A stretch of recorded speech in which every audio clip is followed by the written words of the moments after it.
ആമേൻ, ആമേൻ. യേശുവിന്റെ ഏറ്റവും പ്രിയമുള്ള കുഞ്ഞെ, യെശയ്യാ 30:26 ദൈവം തന്റെ ജനത്തിന്റെ മുറിവുകൾ വെച്ച് കെട്ടുന്ന തന്റെ പ്രഹരം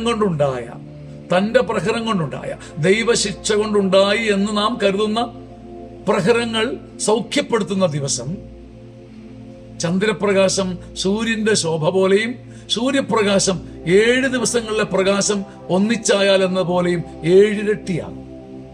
നിന്റെ മനസ്സിൽ, നിന്റെ ജീവിതത്തിൽ കുഞ്ഞെ ചില ഓർമ്മകളുള്ള ദിവസങ്ങളുണ്ട്. പഴകിയ ഓർമ്മകൾ, പഴുപ്പുള്ള ഓർമ്മകൾ, തകർത്ത ഓർമ്മകൾ, നീ പഴിക്കപ്പെട്ട ദിവസങ്ങളുടെ ഓർമ്മകൾ. എന്നാൽ പ്രവാചകൻ നിന്റെ മുമ്പിൽ മറ്റൊരു ദിവസം വെക്കുകയാണ്. പ്രകാശത്തിന്റെ ദിവസം, പ്രഭയുടെ ദിവസം, സൗഖ്യത്തിന്റെ ദിവസം.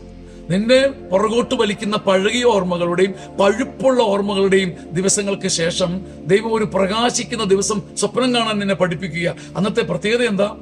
നിന്റെ പഴകിയ ഓർമ്മകളും നിന്റെ പാപം വഴിയുണ്ടായ ഓർമ്മകളും എല്ലാ മുറിവുകളും കർത്താവ് വെച്ചു കെട്ടുന്ന ദിവസം. അന്ന് പ്രപഞ്ചം പോലും നിനക്ക് ഓശാന പാടുന്ന ഒന്നായി മാറും.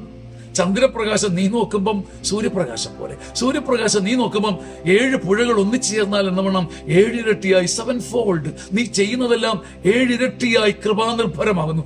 7 ബൈബിളിൽ പൂർണ്ണതയാണ്. നിന്നെ ദൈവം പൂർണ്ണനാക്കുന്ന ഒരു ദിവസം വരുന്നു. നിന്റെ പഴകിയ മുറിവുകളെ കുറിച്ച് ഇനി നീ കരയില്ല. നിന്റെ പഴുപ്പുള്ള ഓർമ്മകളെ കുറിച്ച് നീ പരിതപിക്കാത്ത ഒരു പ്രകാശത്തിന്റെ ദിവസം ദൈവം നിനക്ക് തരുന്നത് നീ ഏറ്റുവാങ്ങണം.